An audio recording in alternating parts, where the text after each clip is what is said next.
Good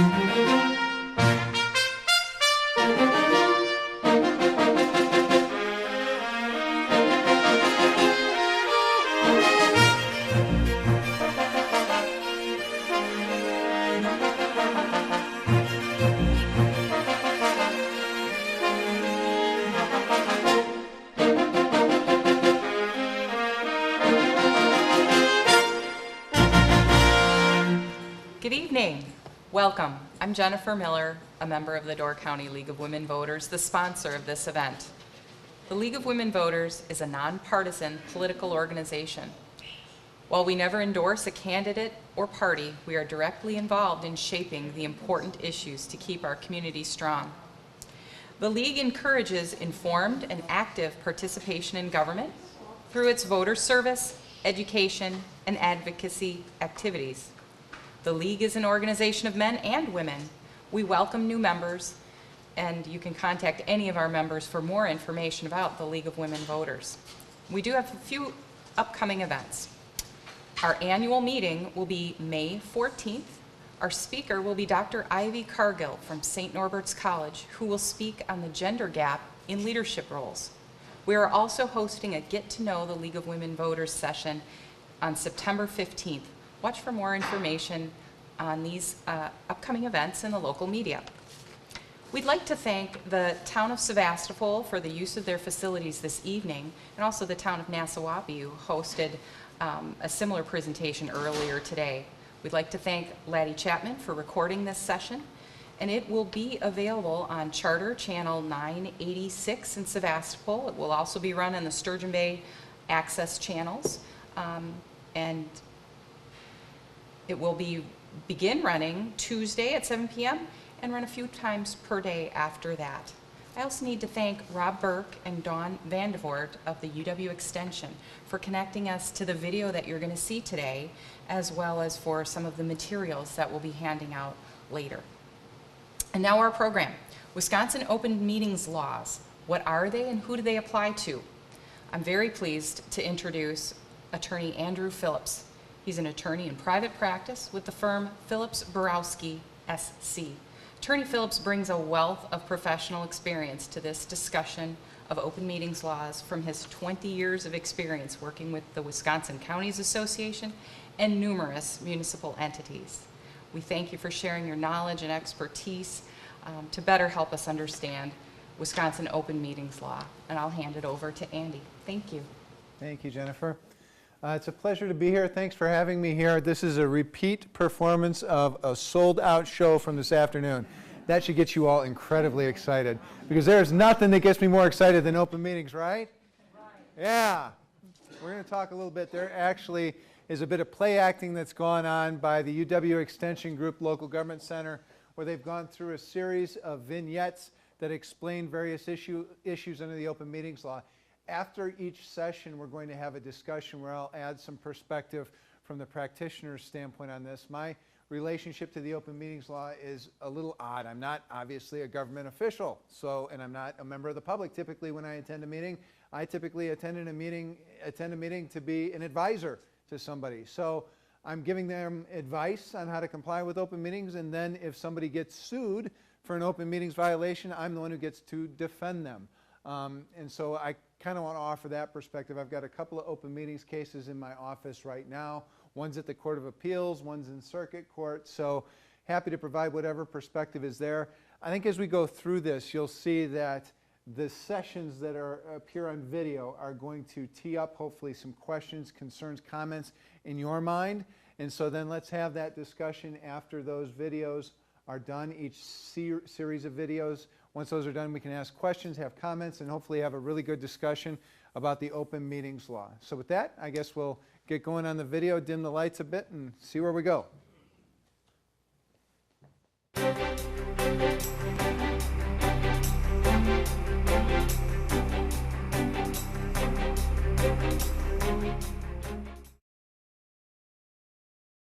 The Wisconsin legislature has declared the policy that all meetings of state and local governmental bodies shall be publicly held in places reasonably accessible to members of the public and shall be open to all citizens at all times, unless otherwise expressly provided by the law. The Open Meetings Law, along with the Open Records Law and the Ethics Statute, form the foundation for building the public's trust in local government. The actions taken by local officials and the way they go about their decision-making can have a profound effect on the level of public trust. Understanding and complying with not only the letter but the spirit of the Open Meetings Law will go a long way toward increasing the public's trust in local decision-making. The purpose of this video is to provide an overview of the Open Meetings Law for local elected and appointed officials. You will see that the Open Meeting Law is meant to ensure that advance public notice of a meeting is given, topics to be covered are specified in the public notice, and public access is allowed by limiting closed sessions and holding meetings in accessible locations. Before we get into the specifics of the law, let's talk about first who's covered by the Open Meetings Law. In general, the law applies to all state and local governmental bodies.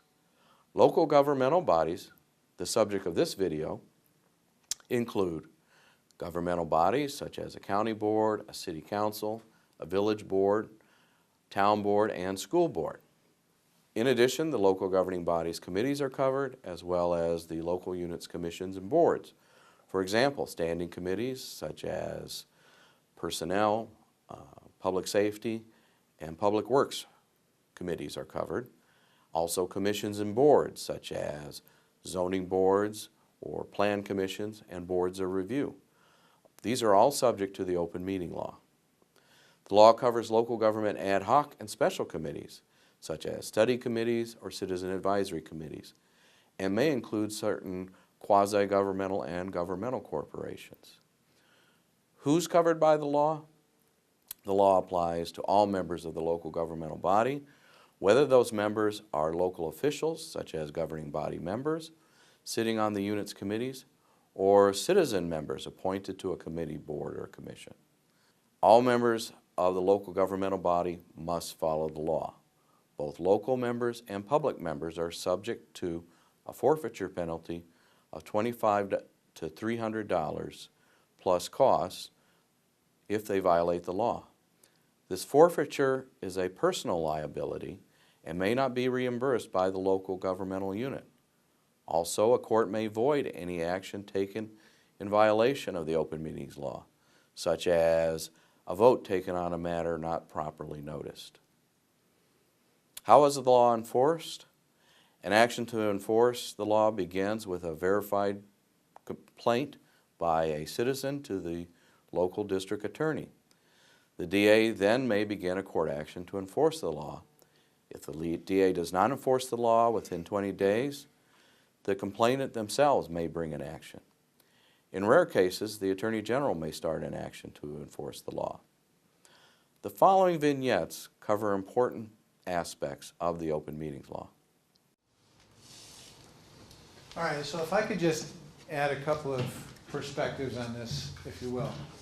The first off is that whenever, as a lawyer, I'm dealing with representing a governmental body or an official in court where the allegation is that this individual or body violated the Open Meetings Law, understand that I already have one arm tied behind my back as soon as I go before the judge. And that is that you saw Philip talk a little bit about this presumption that exists.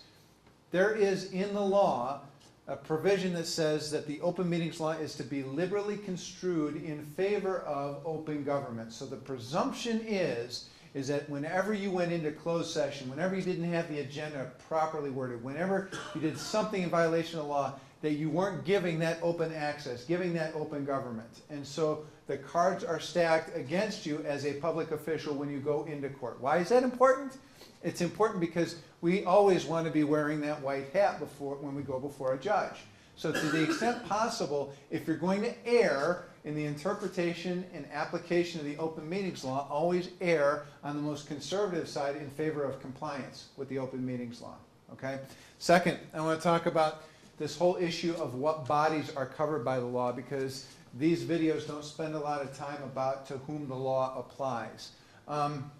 It applies not only to who you would think it applies, like, for example, the county board committees, school board committees. It also applies to task forces, focus groups, people like that, committees like that, whatever you want to call them. The label doesn't make any difference. What matters is, where did this group, this body, receive its charge?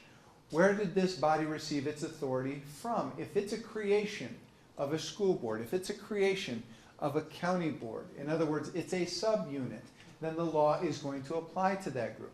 I can give you one example right now on the case that I have before the Wisconsin Court of Appeals, where what happened is that in this particular school district, the school board has a curriculum review committee that goes through an official cycle for reviewing curriculum within the school district. One of the parents complained that the curriculum for the 9th grade language arts class was inappropriate for a group of students in 9th grade. The reading list for that 9th grade language arts class contained pornographic and obscene material. And you know what? Doggone it, my kid is not going to read off of that reading list. You need to revise that reading list. Superintendent receives a complaint from parent and says, okay, here's how we're going to deal with this. We're going to get a group of teachers together. Parent may have a point, and we're going to evaluate that reading list and make a determination. Should we revise this reading list, or what should we do? Now, that body wasn't created by the school board, wasn't created by the curriculum review committee, wasn't an official part of the curriculum review process. This was a wholly organic outgrowth of a complaint from a parent to the superintendent and to administration. Administration handled it. Yet we still got sued, all right? School district, still the allegation was out there that the school district had violated the open meetings law, because when parents said, I want to attend those meetings, school district said, no, you can't, all right? And we still found ourselves in court having to defend how it was that the school district was doing business in saying that the open meetings law didn't apply. Now, at the trial court level, the judge agreed with the school district, our case, in that there are certain meetings that happen down in administration and operations level that don't trigger the open meetings law. For example, use another example from a county.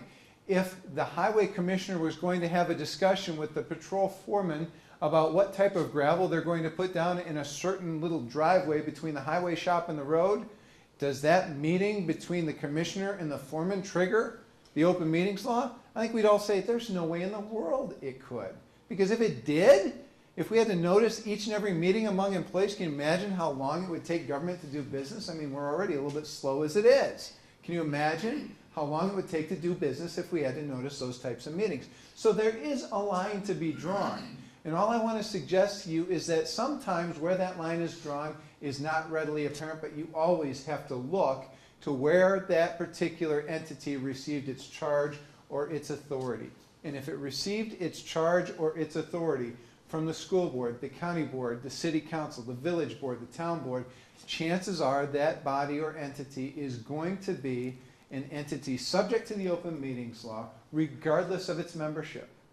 Philip Freeberg made a great point there. Regardless of its membership, it doesn't matter if you've got no county board supervisors on this task force. If it's fully citizens, if that group received its charge from the county board, it's going to be subject to open meetings. Okay? So keep that in mind. Next, the penalties for enforcement. They did a great job of talking about the individual penalties and what may happen in the event that an official is found to have violated the open meetings law. They also talked about how any action that that governmental body took that was in violation of the open meetings law may be voided. Great. But what about the biggest hammer that's out there? The big financial penalty. That is the fee shifting provision in the statute.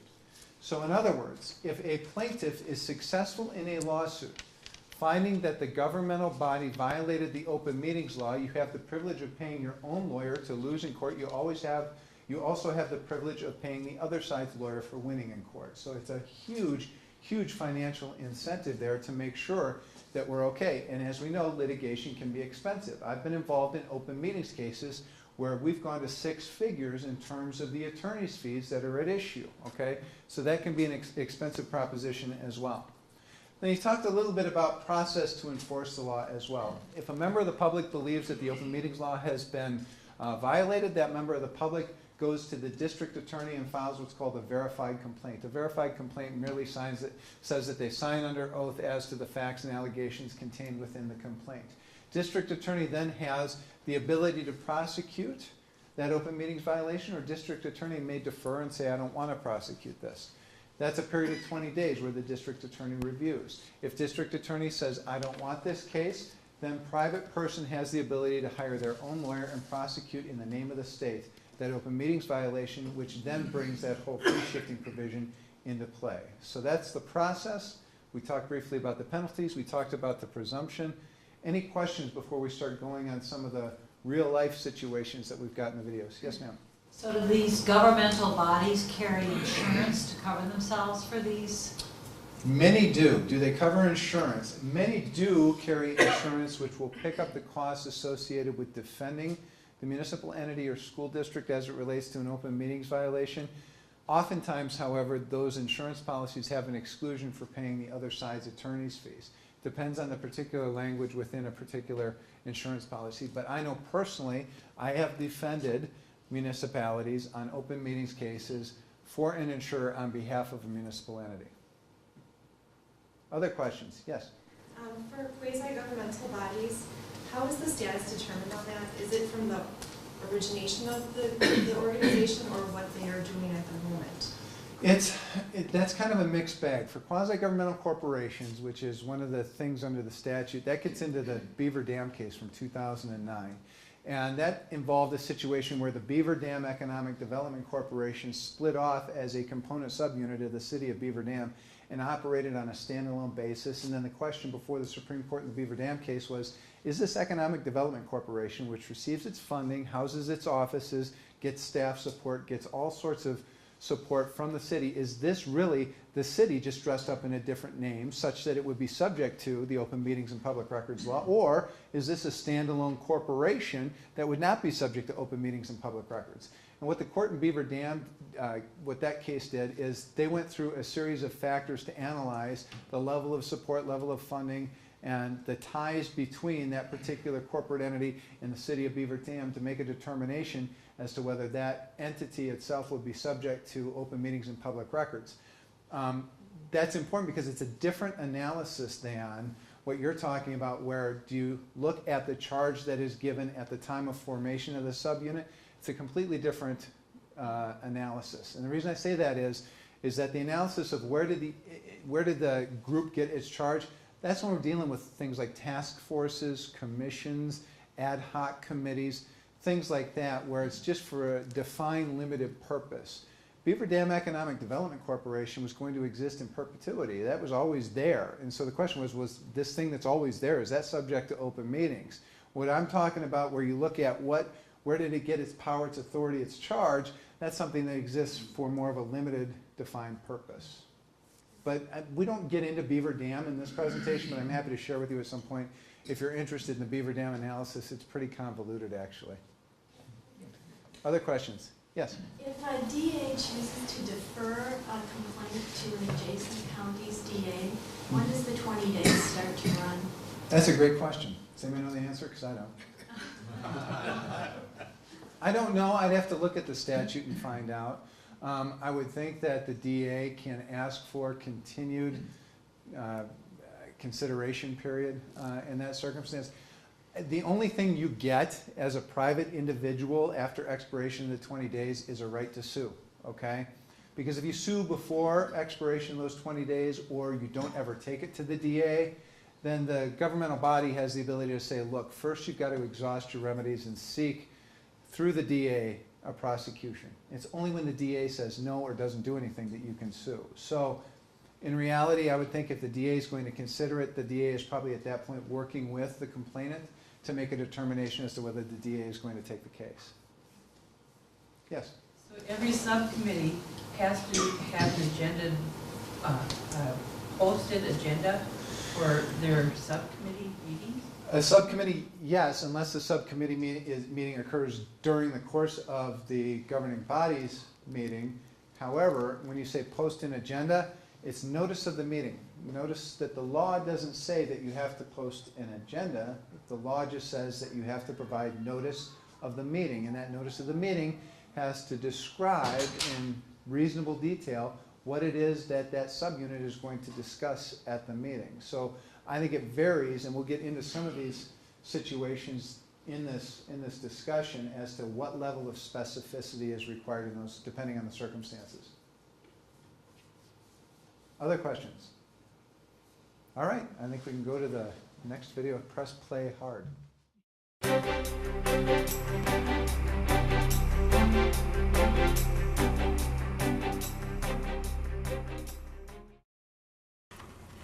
Yeah, this place is nice. I've never been here before either. I like the atmosphere. It's classy. Yeah, this is really nice. Hey, you know what? We're all on the Public Safety Committee. Can you believe how long those meetings last? That last one ended right before midnight. Maybe we could speed things up a bit if we just discuss on how to vote on that next agenda item about adding the new full-time police officer. Wait a minute. Didn't we learn that we're not supposed to discuss the committee's business unless we're at a noticed meeting? That sounds right. Isn't there something about a numbers and purpose test? Are you agreeing or just enjoying the view? Both of those things. But if we talk about committee business, we meet the purpose test. And if we have enough members present to determine the outcome of a vote on the topic we're talking about, then we meet the numbers test. Well, there are 3 out of 5 committee members here, and since we go by a majority vote, I guess we need to talk about something else. If the next meeting gets out in time, do you guys want to check out the new bowling alley?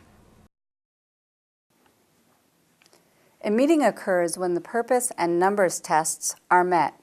The purpose test is met when members of a body discuss, gather information, or make decisions on a matter within the body's jurisdiction. Note that this test does not require a vote to take place. It's met merely by discussing the body's business or gathering information on it.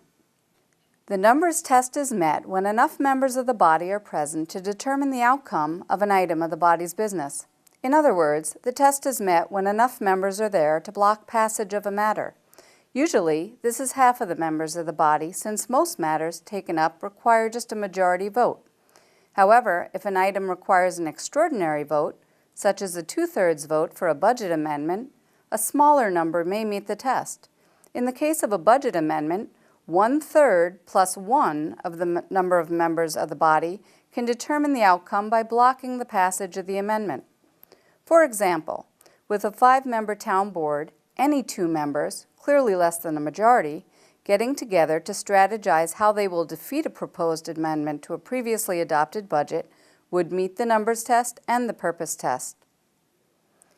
Keep in mind that these committee members are not necessarily in violation of the law during this merely social gathering. Even though they have met the numbers test, they are not violating the law as long as they do not talk about the business of the governmental body. So if they talk about the quality of the food at the restaurant, the Packers, shopping, etc., they are okay. Yeah, I think the one that I want to add to this relates to another case that I have in the office, and that is it involves the Milwaukee County Board. And the Milwaukee County Board, there was legislation that was introduced last legislative session that ultimately became law, Act 14, which drastically reduced the compensation paid to Milwaukee County Board members. It cut their term in half from 4 years to 2 and made a lot of other drastic organizational changes to the Milwaukee County Board.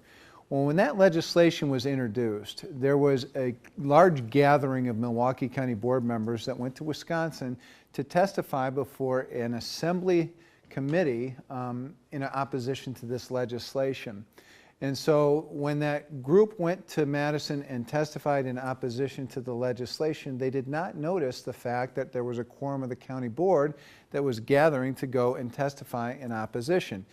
There was a special interest group, the Wisconsin Institute for Law and Liberty, that sued the Milwaukee County Board and said, look, you had to provide an agenda and notice of the fact that you were going to meet and travel to Madison in opposition to this legislation. We were able to get this case dismissed because we argued and the court agreed that the fact that these individuals were going to Madison to testify had nothing to do with their official function as a Milwaukee County Board or as Milwaukee County Board supervisors. The state gets to tell counties what to do, and there's nothing counties can say, no, we're not going to do it, or we're going to enact our own legislation in opposition to your legislation. The state tells the county what to do.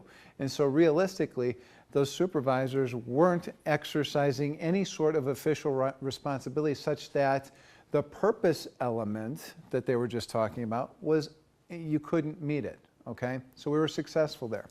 However, understand too that remember I talked about one arm behind my back with these presumptions, is that as soon as you hit the numbers test, as soon as you have a quorum, or as the case may be, a negative quorum, like they talked about, there is a presumption that you are getting together to talk about official business, and you have to overcome that presumption. So again, that's a challenge that we have whenever we're getting together as a group. The safest route is, even if you don't intend to talk about anything having to do with governmental business, that you still put out an agenda, that you still notify the public that there is a quorum of the county board, the school board, the town board, the village board, city council that is going to get together for the purpose of X, Y, and Z.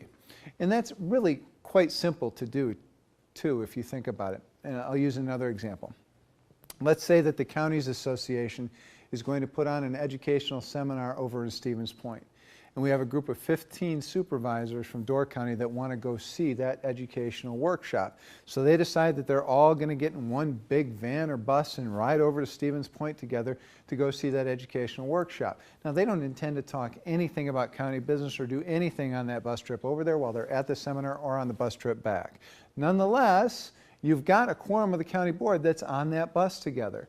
So might it make sense to have a posting out there that says a quorum of the county board is going to go to Stevens Point to view an educational workshop on this particular topic on this particular day at this particular time? It doesn't hurt. It doesn't hurt. And then you put right on that notice, no official business will be transacted during or after that trip. And so it's that simple. You can comply with the notice requirements and the open meetings requirements simply by putting that notice out there. And we'll talk in a bit about what that notice has to contain, but you can do that. One thing you have to remember too is that when we talk about this test about numbers and people, it's called the Showers test. It comes out of a case called State X. Showers. And I always remember it as, I've got small kids, and so I have a really bad way of remembering things, okay? So it's the PP test, people and purpose. And so the two Ps. You got enough people there, and are you organized there for a purpose? And if the answer to those two things is yes, you got a meeting, boom, open meetings law is triggered, all right? If you're missing people, missing purpose, you don't have a meeting, open meetings law isn't triggered. So always remember the PP test. If you remember nothing else from tonight, just remember a lawyer told you to PP, all right? Any questions? All right.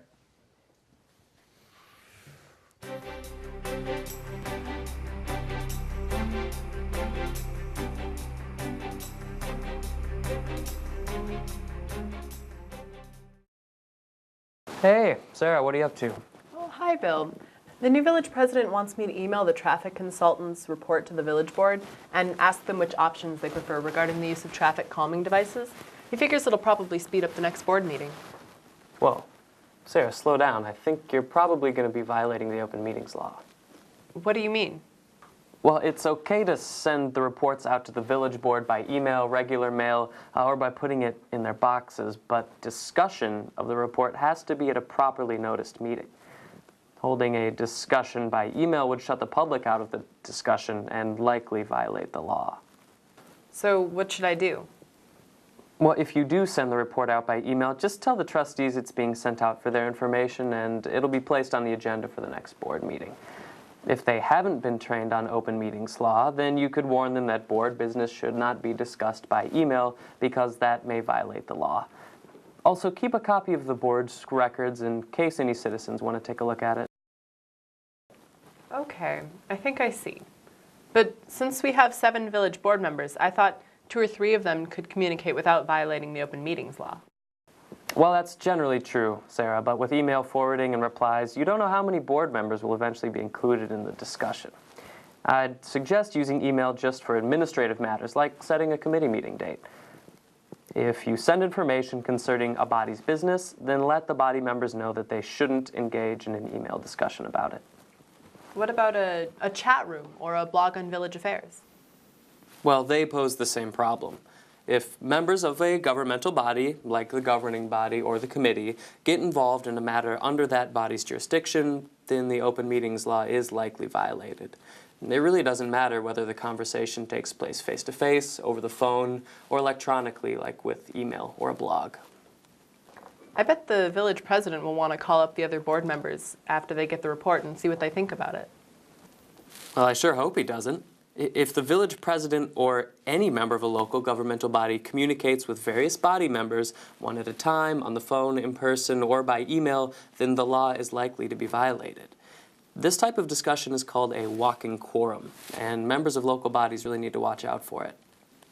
Uh-oh. I know the village president likes to call up or email board members to try to persuade them to vote his way on a matter.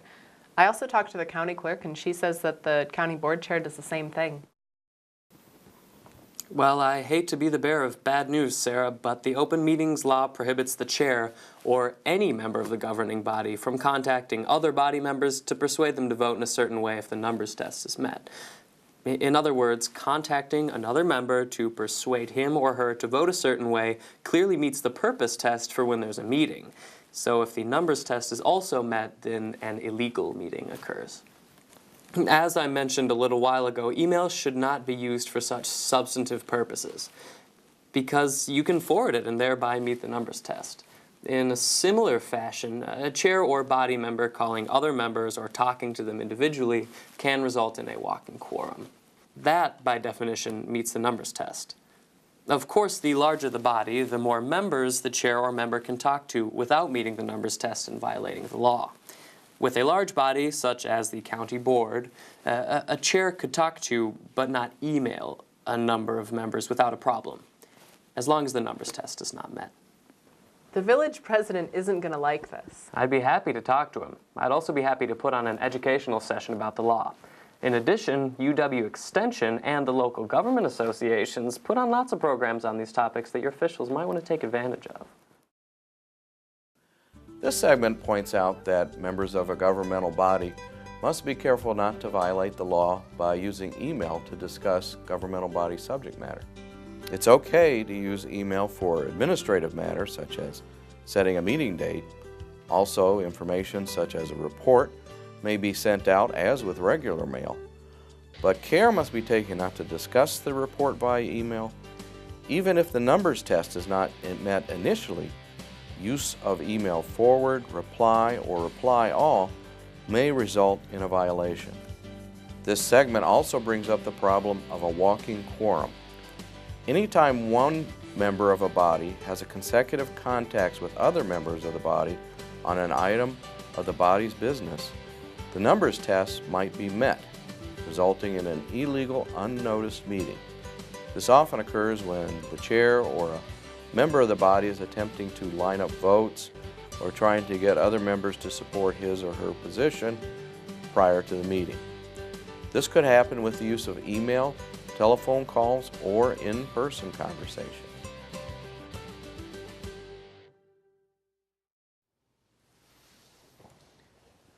All right, let me start this discussion by defining the evil that we're trying to get at with this concept of a walking quorum, because I lump email communications, chat rooms, telephone conversations, in-person conversations that are walking quorums, that they're all in the same category of evil, and that is that you're trying to affect a predetermined outcome before the matter of business gets before the official forum where that business is supposed to be discussed, debated, and acted upon, okay? So that's the evil that we're combating. So second, when we talk about the definition of a walking quorum, the definition of a walking quorum is a series of conversations that are designed to influence the decision that is about to occur before a governmental body outside of that governmental body's official process. And so I ask you the question, What is the definitional difference between a walking quorum and politics? Is there a difference? I can't find a difference in those two things. All right, so it's really easy for the guy standing up here in a suit and tie to tell you, don't ever talk about governmental business outside of an officially noticed meeting, and I can sit down and I will have given you the best legal advice ever. It's easy, all right? But I know that in reality, local officials especially are politicians. And so when a constituent calls you about an urgent concern, your inclination is to help. When a fellow board member calls you about an urgent matter of business, your initial inclination is to help. And so you want to have those discussions. You've been hired by the electorate to have those discussions. And doggone it, I'm going to have those discussions, right? All right, so now we know that there is an irreconcilable conflict between reality and the law. Shocker. So, how do we deal with that? What I would suggest is that I understand that one-on-one conversations are going to occur. I get that, all right? If you have any inclination that those one-on-one conversations are going to expand and include others, not at the same time, but at some undefined point in the future, stop those discussions and have the debate within a committee meeting. Have the debate on the county board floor, the school board floor, the council floor, whatever the case may be. Understand that there are people that are watching you, that are listening for these slip-ups. And what is the one telltale sign of an open meetings violation in the walking quorum category? What's the one telltale sign? Let's imagine for a moment that the Door County Board is deciding whether they are going to build the largest adult entertainment complex this side of Las Vegas, all right? And you get to the county board floor, and there's a resolution there to build that complex. And the chair gets up and says, okay, I have a resolution before us to build this adult entertainment complex. Any debate? Everybody says, nope, I'm ready to vote. What do you think is going to happen? What does the public see? They're going to say, wait a minute, this is a predetermined outcome. What do you mean there's no debate? This is a huge issue for this county. I had a question this afternoon where somebody said, yeah, but that ignores the fact that we had 27 committee meetings and 12 public hearings on this issue, so everybody may be debated out by the time we get to the county board floor. I get that, all right? Then it's incumbent on the chair to say we have had 27 committee meetings and 12 public hearings on this issue. Hopefully everybody by now is very well informed on the issue and the resolution before you, but to the extent you're not, is there any debate or question on this issue? Then the public and the news media knows that you have thoroughly vetted this issue before it gets to the board floor. But assuming that committee meeting process and hearing process didn't occur, it looks like it's contrived, that there's a preordained result that everybody has agreed upon by the time it gets to the board floor. Avoid that. Avoid that. Email communications. I can tell you the one sure way where you can avoid an open meetings violation for this, and that is just use your personal email address. You're supposed to laugh. Yeah. I'm joking. I'm joking. That's been said to me. That's been said to me. Well, Andy, I just used my personal email account. That's okay, right? No, that's not okay.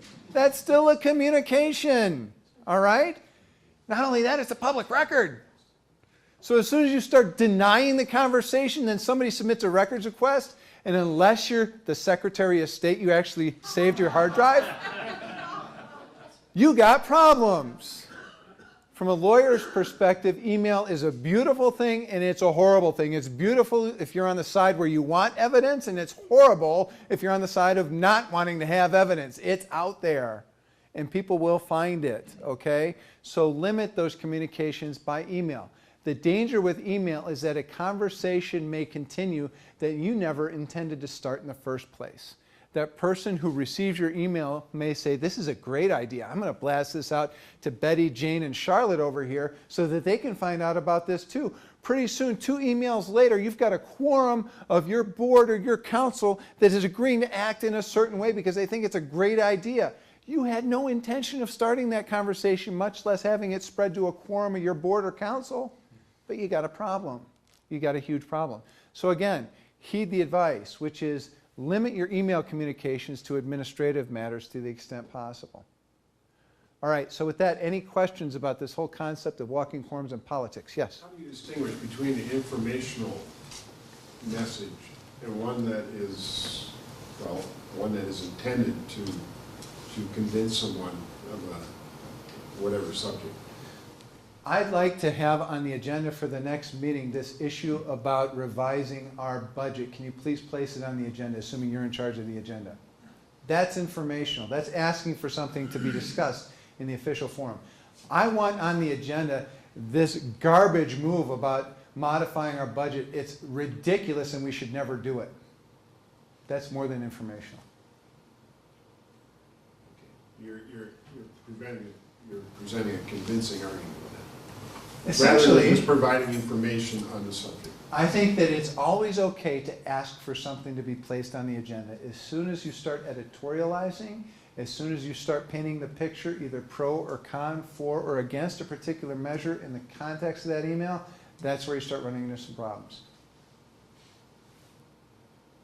Yes?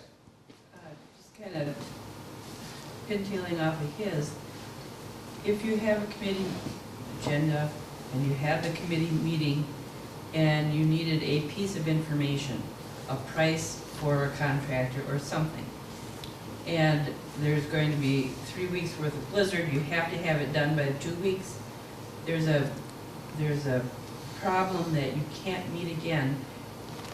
By email on the minutes of that subcommittee meeting, can you say on the minutes that there will be consensus with the email of the board? Yeah, let me ask you this question. Can you meet by telephone? Yes. Sure. Can you meet by video conference? Can you meet in a chat room, have an open meeting in a chat room? Sure. Can you meet by email? Yeah, you can. Yeah, you can. This just happened to me in the context of a client that's a long-term care district. Very similar issue where they needed to have the approval from their board to sign on to a petition. And they said, we've got to have this done within the next 48 hours. We can't get a quorum of the board together to do this, and it's after. We have to have this done before our next board meeting. What do we do? So we set up a notice, and we posted it in 3 spots, gave it to the official newspaper, and we said, on such and such a date, at such and such a time, the following email is going to be sent to our entire board with an instruction to reply, yes, sign the petition, no, do not sign the petition. If you want to see the responses that we gather, simply call our office and we'll be happy to provide you with those responses. We posted that and boom, it was done. Is that the preferred way? Absolutely not. But in a pinch, will that work? That will work. So again, you can do that, but again, you have to properly notice it. But then in that case, you're kind of directing those groups as to the exact pattern to respond. There's really no discussion per se going on. No, there is no discussion. And you say there is no discussion on this. If they want to discuss it, we're going to have to notice a meeting. That's no discussion.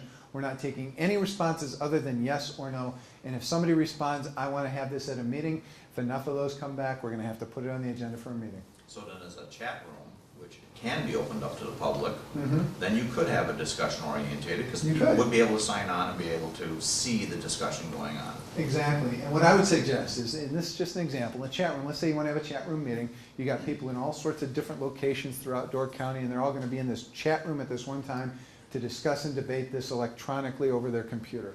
Set up a monitor. If it's a county meeting, set up a monitor in the government center and invite the public in to take a look at the computer screen as the real-time chat is taking place. Same thing with a telephone conference. If you're going to have a telephone conference meeting, invite the public in to listen to that telephone conference live as it's happening. You can set up a separate meeting room with a speakerphone so that the public can monitor the meeting. Now, I often get the question, okay, we've got a dial-in number, a conference bridge, where everybody's going to dial in on the committee and then they're going to participate. Do we have to give that conference number to the public? What's the answer? Absolutely not. No. Public has no right to participate in a meeting. A public has a right to monitor a meeting. And so having a speakerphone in the government center where these meetings are normally held, that's sufficient to comply with the open meetings law. So then your notice includes public listening would be at this room at this time. Correct. Correct. Absolutely. And I've done that with governmental bodies before where we've said this room is set aside for purposes of monitoring this committee meeting that's taking place at this time on this date, the public will be able to listen by a speakerphone. Other questions? Yes, sir. Is there such thing as a precautionary phrase or caveat, little disclaimer kind of thing you would put on your emails? Is that recommended at all? You know, when you're sending something out so that people don't forward it along, or is that something that people? What I would prefer is to have a gatekeeper, whether it be town, city, village, county, school, have a gatekeeper that's in charge of dissemination of information, so that if you wanted to get information out to your fellow board members, you would send that information through the clerk, for example, and say to the clerk, hey, I got this piece of information off the web. It pertains to an item on our agenda for the next meeting. Could you please distribute this to the committee members? Then the clerk takes that, sends that information out to the committee members, just like the clerk sends out the agenda and all packet information. That's what I would prefer. Barring that, you can put a disclaimer on the email. I don't know how well that would stand up in court, because ultimately it's on you sending the email. It's not on the recipient to follow the disclaimer. That's dangerous in my mind. But I guess it wouldn't hurt to say that my intent is for you not to forward this. Please do not forward this without my authorization. You could say that. I just don't know how well that would stand up in court. Other questions? All right, I think we'll move on.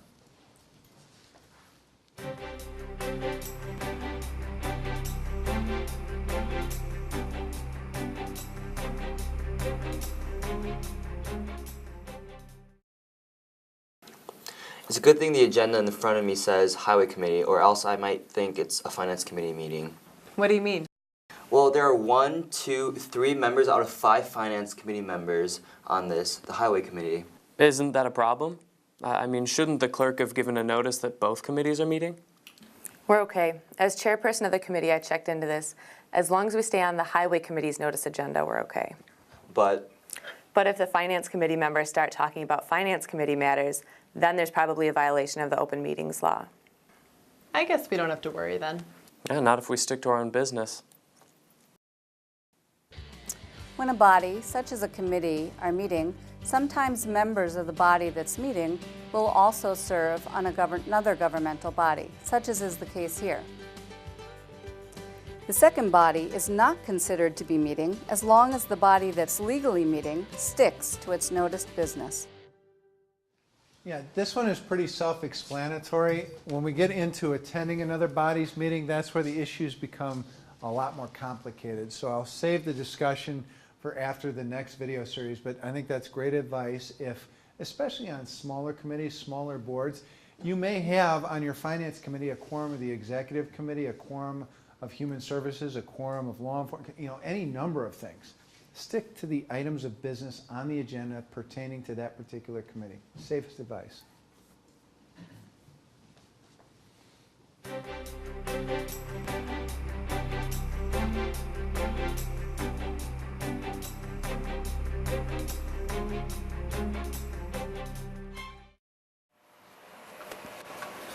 This should be an interesting meeting. I guess they're finally getting near the end of the update to the comprehensive plan. yeah, we'll have the revised plans before us on the town board meeting pretty soon. I thought you and I ought to get up on speed.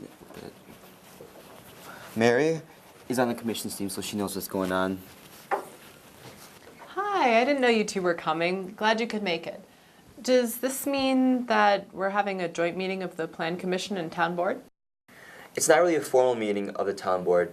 Notice was given that the town board members would be here, though, so we don't get in trouble under the open meetings law.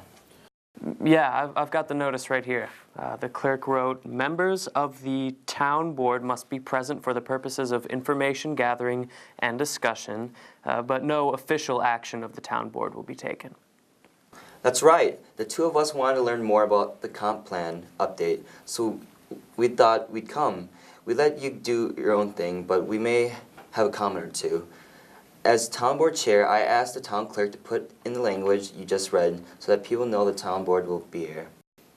And to keep us out of trouble. That's right. We don't want to violate the law. This stuff is controversial enough as it is.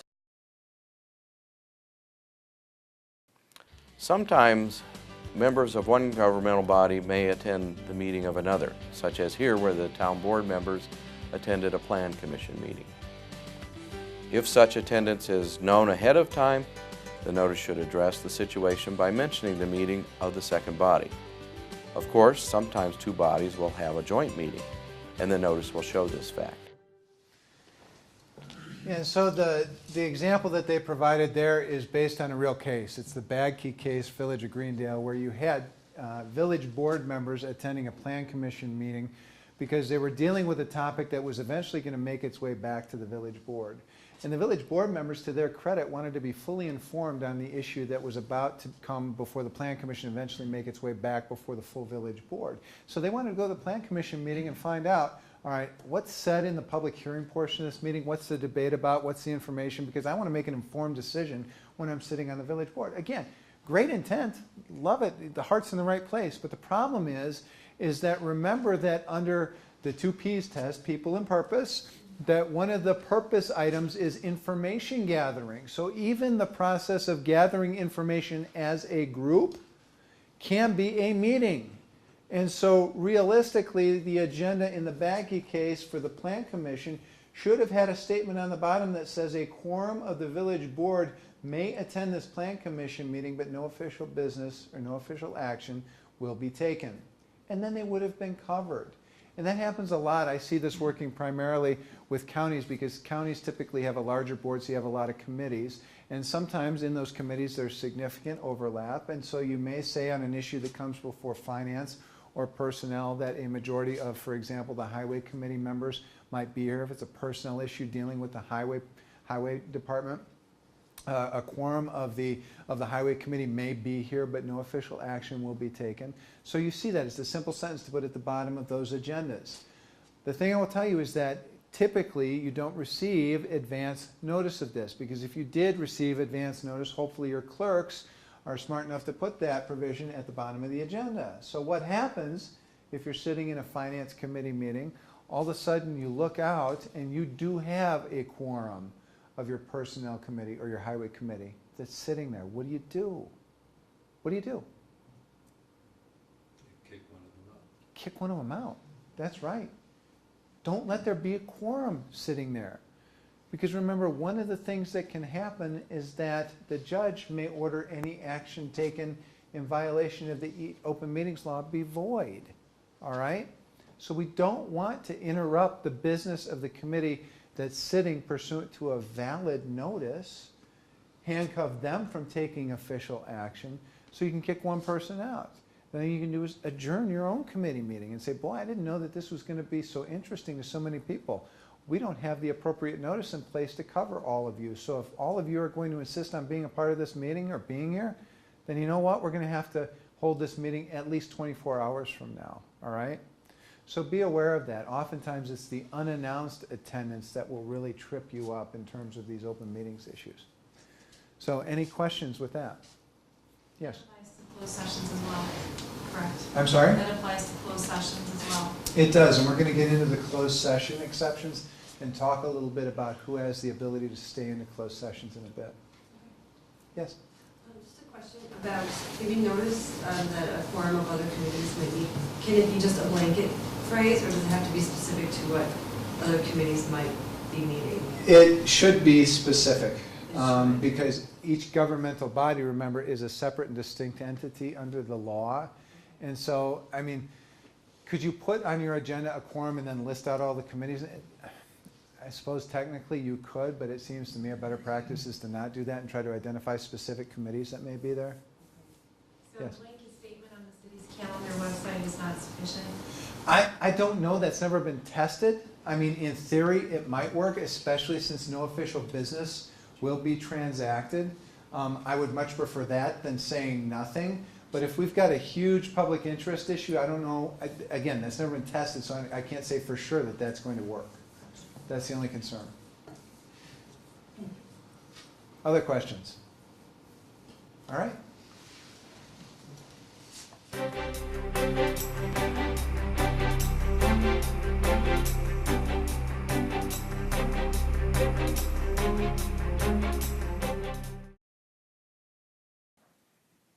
The vignettes you have just seen give examples of when a meeting of a local governmental body takes place. Of course, certain situations are not covered by the open meetings law. For example, the law provides that a collective bargaining body is not covered by that law. However, certain provisions of the open meeting law do apply to aspects of collective bargaining. The statute provides that the open meetings law does not apply to social gatherings, chance gatherings, and conferences. However, since adoption of the statute, the court decisions have made important developments, so that, as shown above, a gathering can be transformed into a meeting when the purpose and numbers tests are met. It may be helpful to point out that these situations do not involve a meeting. Members of a body are at an event, such as a social function or a sporting event, and do not discuss the business of the body. Members ride together in a car, but do not discuss the body's business. By chance, members of the town board show up for a meeting of the Plan Commission of an adjacent city. The town board members do not discuss the implications of the Plan Commission's actions, nor any other town board business. Members attend a conference of a local governmental association or an educational seminar and do not discuss the business of their local governmental bodies. In addition, when a body is meeting, a subunit of that body, composed only of members of the parent body, may meet during the parent body's meeting, during its recess, or right after its meeting to take up a noticed matter. A specific procedure applies for convening such a meeting. Finally, certain exceptions apply to towns. We will discuss these exceptions later in Part 10 of this video. Yeah, remember here the important part is that as soon as you meet the people requirement under the Showers test, that there's a presumption that you're getting together in order to conduct official business. So that presumption exists. So it's much easier for me as a lawyer to defend a chance gathering at a bar where the Packer game is being played than it is for me to try to defend a chance gathering at a neighboring jurisdiction when they're talking about their official government business. Why is this group of people, why are they so interested in what's going on in the neighboring municipality? I mean, that's a great question. Why would you go to a meeting in a neighboring municipality unless it had some relationship to something that your own governmental body is going to do? That's a tough one to defend. It's going to be hard for me to say to a judge, that was just chance. There was nothing that anybody could do about that because they just happened to get together at that meeting at the same time. All right? Use common sense when it comes to this.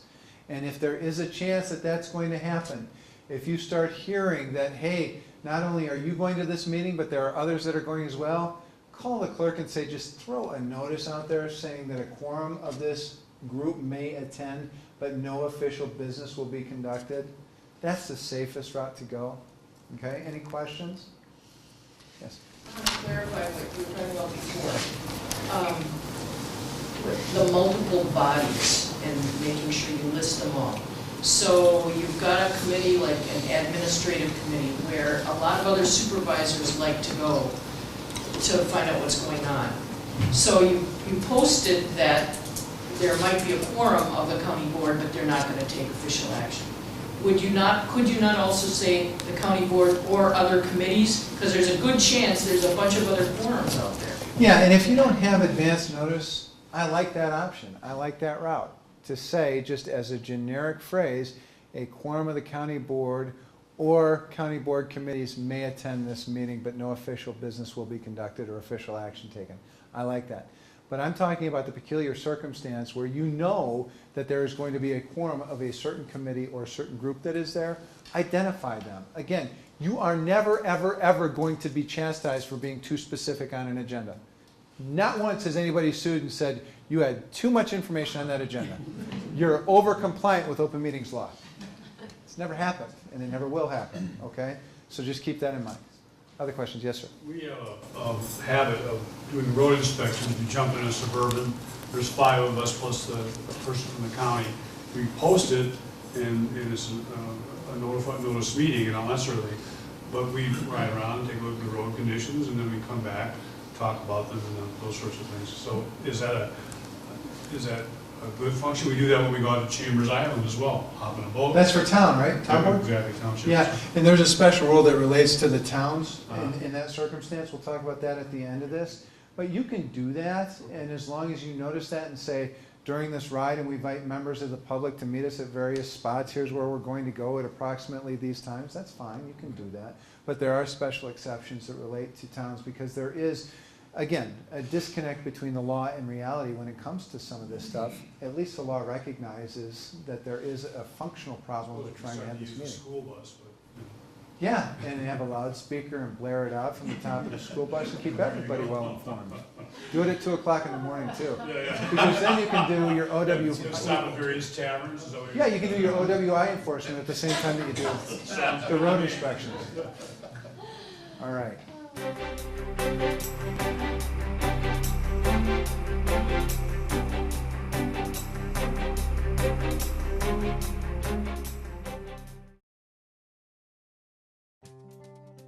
Well, as you know, I was just appointed the chair of the Recreation Committee, and I've got a lot of questions about the open meetings law.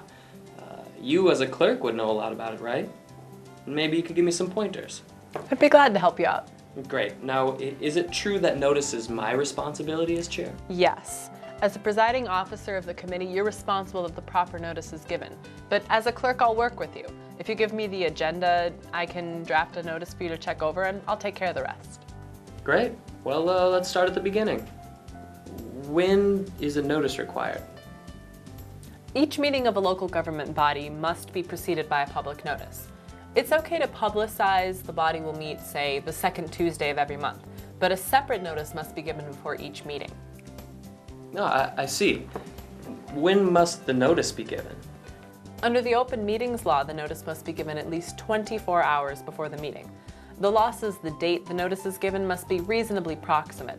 We usually try to get it out 4 to 5 days, maybe a week before the meeting. Also, I should mention that for good cause, notice may be given 2 hours before a meeting. This, of course, is rarely done. Are there any other requirements on the timing of the notice? Yes. Sometimes a particular law requires advance notice. For example, when a public hearing is required by a statute or ordinance, we have to follow the applicable requirement, which would be longer than the 24-hour minimum requirement for the open meetings law. I see. So it's necessary to follow the open meetings law and any other law that might apply. That's right. Who's the notice given to? The notice is posted in 3 public places. Also, since we have an official newspaper, we must notify it. Local government units without an official paper must give notice to a news medium likely to publicize the meetings. We also have to give notice to any media, such as TV or radio stations, that have requested notice. I'm just curious, when you send out a notice, do you send it by regular mail? Sometimes it goes out by regular mail. Sometimes I email or fax it. How do you keep track of all that? I keep a log in the committee files. I know when and where the notices were posted, also when, how long, and to whom the notices were sent. That way I have a record if there's ever a question. Sometimes you see legal notices in the newspaper. Do we have to pay to put these notices in there? Not under the open meetings law. We just send the notices out. If a radio or a TV station chooses to hear the information about the meeting, or if a newspaper chooses to print the notice, it's up to them. In some cases, though not under the open meetings law, paid newspaper publication is required. Okay, I think I see. So far we've covered when the notices go out and who it goes out to. But for me as a chair, probably the most important thing is what's inside the notice. What does the law require? It's pretty straightforward. In general, the notice sets out when the meeting is, where it is, the subject, what will be covered at the meeting. For example, when your committee, we'd give the name of the committee and give the day, the date, time of the meeting, as well as the location, such as the room in City Hall and City Hall's street address. Sounds like the agenda. That's right. We send out the agenda with all the required information on it, says the notice, so we don't have 2 documents. How about the subject matter? How specific does it need to be? The idea is to let people know what's going to be covered at the meeting. For that reason, we don't use agenda items such as new business or old business. Also, we must be careful with items such as committee report. You need to give enough specificity so someone interested in a matter would be able to know what it's on the agenda. It's important to not take up matters that aren't noticed. Okay, I can see that the specificity of topics might be a little tricky for me. I might have to ask your advice on that one. Is that okay? Sure. I can always check with the city attorney if it's unclear. Is there anything else about notices I should know? Yes, a couple things. First, you can have a public comment on an item on the agenda to allow the public to participate. That's optional. If you do, the committee can have limited discussion on the items brought up by the public. But you can't take action on those items unless they're on the agenda. Second, if you're planning on having a closed session, you need to put that on the notice, since closed sessions go against the law's general policy of open access. You go into closed session only when necessary, and you can only do so under one or more of the specific statutory provisions allowing closure. Also, you can't go back into open session after closure unless it's shown on the notice. I might have some questions on closed sessions. We need to be careful about closed sessions. The Open Meetings Law has requirement notices and other special provisions on closed sessions. As with the specificity requirement, we need to check with our attorney. One last question. What if something comes up after we've given notice? A meeting notice can always be amended. I'll just repost it and send out the amended notice, keeping in mind the 24-hour requirement. Also, I note the amended notice in my records. And if something comes up within that 24-hour period? The best thing to do is set the matter for a future meeting. But as I noted earlier, if there is good cause, such as an emergency, you can send out notices up to 2 hours before. Yeah, this is all great. How'd you learn all of it? There are a lot of sources. The local government associations have information in their handbooks and websites. The Wisconsin Attorney General has an online booklet of the law. And the UW Extension Local Government Center has a fact sheet that offers WISLine programs on the law. Well, I'll have to check out those resources, but thank you so much for your help. Good luck. All right, this is where it gets a little bit confusing and a little bit troubling, to be honest with you. You know how they made it sound really easy that, oh, if you know what, if it's good cause, 2 hours notice. What is good cause? Beats the heck out of me. What does the Attorney General say good cause is? Never address the issue. What do the courts say good cause is? Never address the issue. So how comfortable am I telling you that a particular thing is good cause to get under the 24 hours and go to 2 hours notice? Not very comfortable. Not very comfortable at all. Have I done it? Yeah, I've done it. And I can't remember the particular circumstances, but something absolutely had to be done. It was either a financial safekeeping, property safekeeping, personnel safekeeping situation. I can't recall exactly the circumstances, but I said, you know what? If we wait 24 hours, we're putting a lot of financial resources in jeopardy, so let's go with the 2 hours notice here. And if somebody questions us, we've got good cause, all right? So I've done it, but it is the most rare of exceptions because we should be able to give at least 24 hours notice for a meeting. The second is that they talked in that particular video about this whole notice requirement being pretty straightforward. It's not straightforward. What level of specificity is required in a particular agenda is a case-by-case-by-case determination. What does that mean? The courts really don't want to give you a rule. They're just going to evaluate the circumstances as they come to the court. That's dangerous. That's not fun, all right? That's Monday morning quarterbacking. That's tough to do. And so when we look at the specificity that's required in a notice of a meeting on an agenda, the leading case on that was Tomah School District, Buswell versus Tomah School District. And I'll give you the fact pattern for Buswell so you can understand why the Buswell court did what it did about 7-8 years ago. So fact pattern in Buswell is that there was a provision within the collective bargaining agreement that was going to give preference to teachers on coaching assignments. In other words, give teachers first crack at all coaching assignments. There were a lot of people out in the public that were upset that the district would agree with the teachers union to give the teachers first crack at those coaching assignments. So all of the members of the public got wind of this proposal that was going to go into the CBA, rushed down to the district offices and said, this is really interesting to us.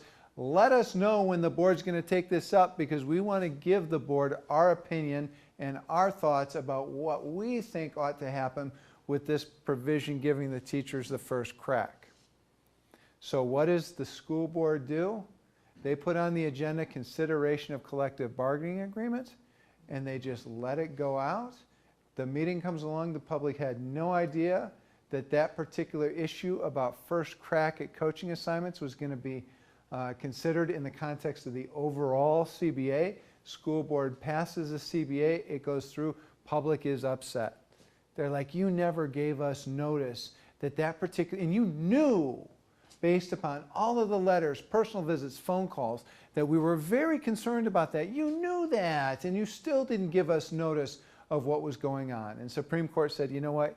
You're right. School board, shame on you. You should have provided additional notice so that the public was reasonably apprised as to what was going to be discussed at that school board meeting. So they came out with this test. And I'm looking here at the Attorney General Compliance Guide. You can find this online, and this is a terrific resource on open meetings and public records issues. But this Attorney General Compliance Guide, it talks about the Buswell case. It says that in Buswell, the court determined that the plain meaning of the statute sets forth a reasonableness standard. This standard requires a case-specific analysis. Whether the notice is sufficiently specific will depend upon what is reasonable under the circumstances. In other words, the court is going to do Monday morning quarterbacking to make a determination what's reasonable under the circumstances, which again makes it awfully difficult for me as a practitioner, you all as government officials, to figure out what level of notice is going to be required under the circumstances. But the court did give some guidelines, 3 factors that it analyzes. Number 1, the burden of providing more detailed notice. Frankly, I have no idea how a governmental body would ever show that it was too burdensome to type out 3 additional sentences on the agenda. We can't make an argument that it used too much toner. We can't make an argument it used up too much personnel. There is no way we would ever meet that burden. But nonetheless, that's a factor. Second, whether the subject is of particular public interest. This is judged at the time that notice is given, not after the fact. So if you're receiving phone call after phone call after visit after visit after phone call before the meeting, then that tells you there's a high level of public interest and you ought to do something to make that notice specific as to what that governmental body is going to take up. However, if there are crickets leading up to this meeting and you provide notice and then there's uproar after the fact, that uproar after the fact is irrelevant to the determination of the level of public interest prior to the meeting, okay? So that standard, that factor, is looked at through the lens of what's occurring at the time that notice is given. And then third, whether the subject matter involves non-routine action that the public would be unlikely to anticipate. So in other words, if you've got a regular county board agenda and a regular order of business, and you know that it goes call to order, approval of minutes, so on and so forth down, and then you take up some unusual thing under one of those common headings, that might be a problem. You might need to set it apart within your agenda to give the public that notice that you're going to take up this particularly controversial item under a particular item on your agenda, okay? So the Buswell case made it difficult in that it's case by case, but again, if we just use common sense guidelines, is this something the public is going to be interested about? Let's provide that notice. Let's make sure that they know. That way nobody can ever second guess that fact. The keeping a log in the file advice that was on the video is terrific advice, and I talk to my clients about this all the time. Oftentimes I'll see on the agenda a heading that says proof of proper notification under Wisconsin Open Meetings Law. That's great. Presiding officer turns to the clerk or the secretary and says, was proper notice of this meeting provided under the Open Meetings Law? Clerk says, yes, posted in 3 places, official notice given to the press, and all press that requested notice also received notice. Thank you. You move on to the agenda. Now, do we have proof? Do we have verification that that actually occurred and when it occurred? Sometimes you do not. And so I encourage my clients to have a form that talks about where things were posted, when it was posted, when notification was given to the press, what notification was provided. That form is signed by the clerk or the secretary or whoever is in charge of the notices, and it gets put in a file. Because I will tell you one thing lawyers are really, really good at, and that is chastising people for having bad memories. Because I could sit there in cross-examination and with this gentleman right here say, what did you have for lunch on March 27, 2012? What do you mean you don't recall? What kind of peanut butter was it? Sir, are you even sure? you can go through that cross-examine, and you can imagine how that goes with a notice process. So it says here that you posted notice in 3 different locations. Where did you post it? Do you recall personally posting it yourself? Who posted it? Did you talk to that person? You can't recall all of those details, but if you have a log that you signed and you've got it right here and say, yep, this is exactly what happened here, here, here. It was in writing, it was signed on that particular day, I know that's what happened. That's easy proof. So keep that log, okay? Next, public comment. In the end, they said that during the public comment section that the members of the governmental body can have a discussion but not act on matters that arise during public comment. I would highly, highly caution you on that, because personally, I would much rather take the view that there is no debate or discussion during public comment, that the public may provide some sort of input or some sort of information that will lead you to placing an item on the agenda for the next meeting, but it should not lead to a debate. Now, at this afternoon session, we talked about Door County's process, where from time to time, a member of the public will stand up during public comment and make a comment that is just flat out wrong. And somebody on the board has the information and can easily correct that error. All right, so if somebody from the public stands up and says, I think it's garbage that you spent $350,000 on that new truck. And a member of the board says, wait a minute, we never spent $350,000 on the new truck, we spent $100,000. For the record, it's in our budget. All right, that's not a debate, that's not a discussion, that's correcting misinformation that came from the public. But if that member of the public says, I think it's garbage that it's in the budget that you're going to spend $300,000 on a new truck, when I know you can get that same truck for $200,000, then a member of the board raises his hand and says, where did you get that information? A member of the public says, well, I went down to the local Chevy dealer and that's the price that I negotiated on that same truck, same specs. Oh, really? What's the name of that? Eventually, you're getting into a discussion that relates to official county business. Don't do it. Don't do it. Thank you very much for the information. Mr. Chair, Madam Chair, I would like that item placed on the agenda for the next Highway Committee meeting so that we can discuss this in greater detail. Done. Okay? I think that's about it. Other questions, yes, or comments? The state still doesn't recognize web-based publishing, correct? No, they do not. Are they considering it? Yes. Any concept of when it may ever occur? No idea. They're considering it. And I mean, I think the concern is that not all members of the public have access to the internet, and so they wouldn't receive those notices. But I'll tell you from my own practical standpoint, I don't go look outside a library when I want to find out what's going on with a meeting. I look at the Door County website. I look at the school district website. I don't go to the local bar. Mm-hmm. No, I do that, but I don't go to look for agendas. So let's not. Right. Maybe we should just have the meetings there. But yes, I think that is a consideration. I think right now the legislature is weighing the pros and cons of, how many people don't have that internet access and how can we provide that. And one of the things I'd like to see is to have some sort of streamlined notice process so that, frankly, the clerk or whomever is in charge of providing notice can just click a button and it's distributed out, whether it be to an electronic bulletin board, whether it be to the website, wherever it is, it goes to the news media, whatever the case. To me, that's the easiest. And I would think in this digital age that would provide broader access. Now, I know a lot of counties do post agendas on the website. The law doesn't require you to do that, but I do think that that's really good practice to do. It simply doesn't get recognized as one of the 3 locations. Correct. Other questions? Yes? Good cause. You said that the AG did not have a clear definition. Has no definition of good cause. So does that mean that that the 24-hour and the 2-hour notice has never been challenged or tested? The 2-hour notice has never been tested to my knowledge. What about the 24-hour notice? Well, the 24-hour, 24, that's the dividing line. So, you can't give less than 24 hours notice without good cause. So no one's ever come forward and said exactly. You did not give 24 hours. Correct. Well, right. Exactly. It's never been tested. So if you have a case or something, give me a call later. We'll talk about that. I hope you never do. I hope you never do either.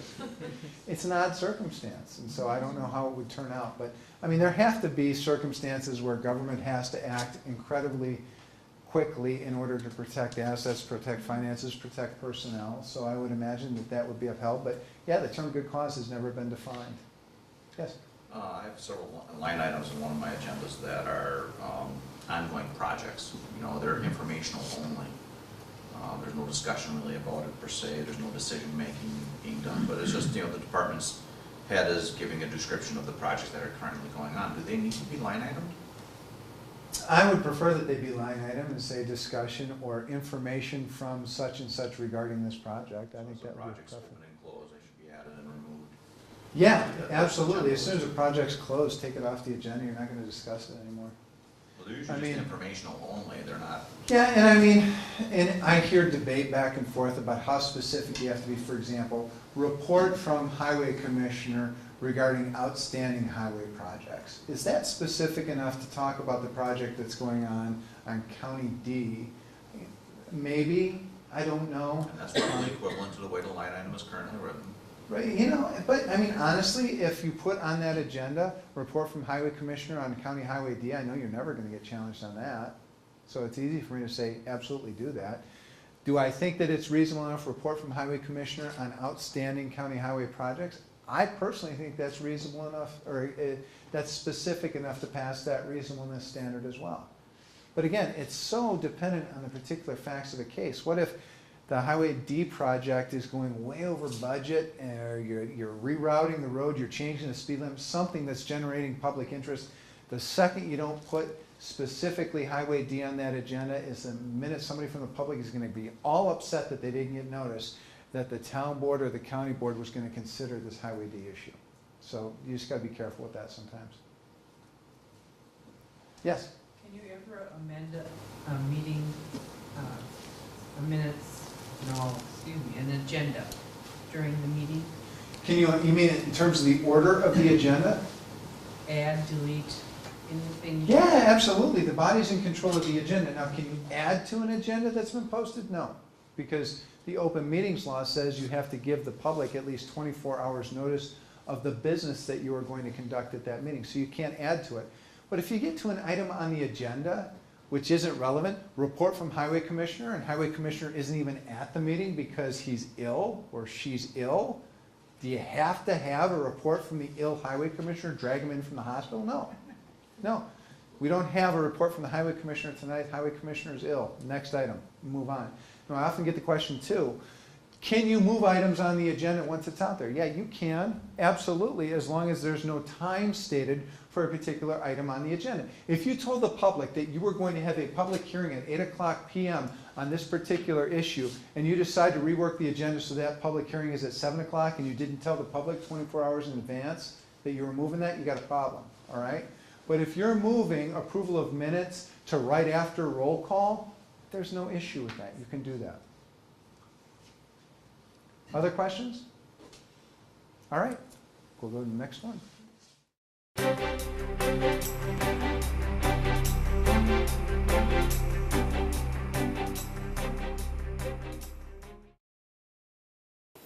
Okay, we have a quorum. Our next agenda item is to have our clerk verify the proper public notice that was given. Yes, I posted the notice in 3 public places and also sent the notice to our official newspaper and TV station that requested the notices. You may remember that the notice was amended to add an item a few days ago, so I posted the amended notice and sent it out to the same media. Thank you. We will skip approval of the minutes since they haven't been drafted yet. This brings us to agenda item number 5, approval of the proposed noise ordinance. As you know, we have had a lot of complaints about... Hey, cut. I didn't get that. Could you just repeat that for me one time, please? Sir, you have the right to tape or photograph, but not interrupt. So please refrain from shouting out. If you can tape without causing disturbance, that's fine. Also, if I have something to say, we have a public comment item on the agenda, so you can speak then. Yeah, okay, good. I think I got that.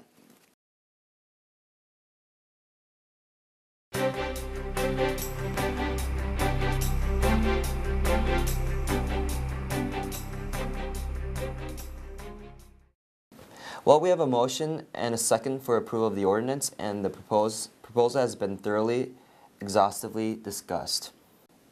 We're ready for the vote. Mr. President, Yes?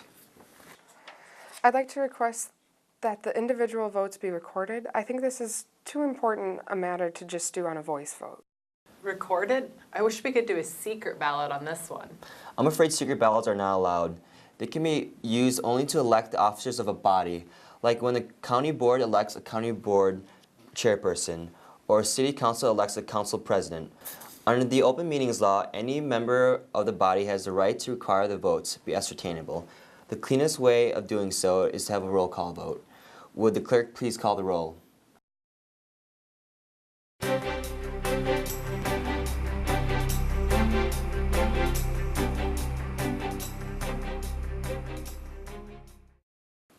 Well, that about wraps it up. We got a lot done tonight. You have the draft agenda for our meetings for 2 weeks from tonight. Before we adjourn, I want to note that we'll be meeting in the auditorium downstairs. Why is that?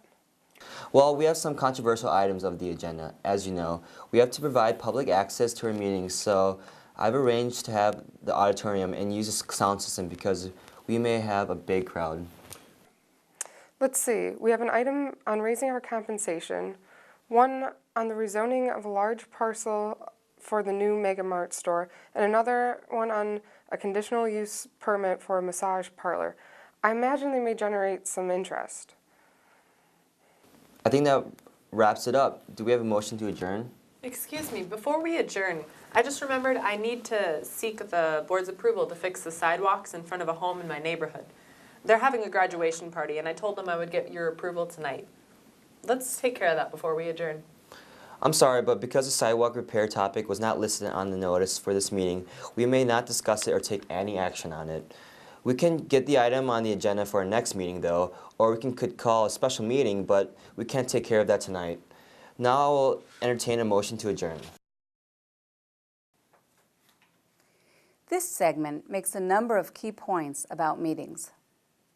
It's a good idea to have an agenda item at the outset to ask the clerk whether proper notice has been given. Next is the point that the public may not only attend a meeting, but may tape or photograph it, as long as that does not interfere with the meeting. Also, the agenda may have a public comment item for public input. This is optional and not only allows the public to weigh in, but allows members to have a limited discussion of any matter raised, even if it's not on the agenda. Although, of course, items not on the agenda may not be voted on.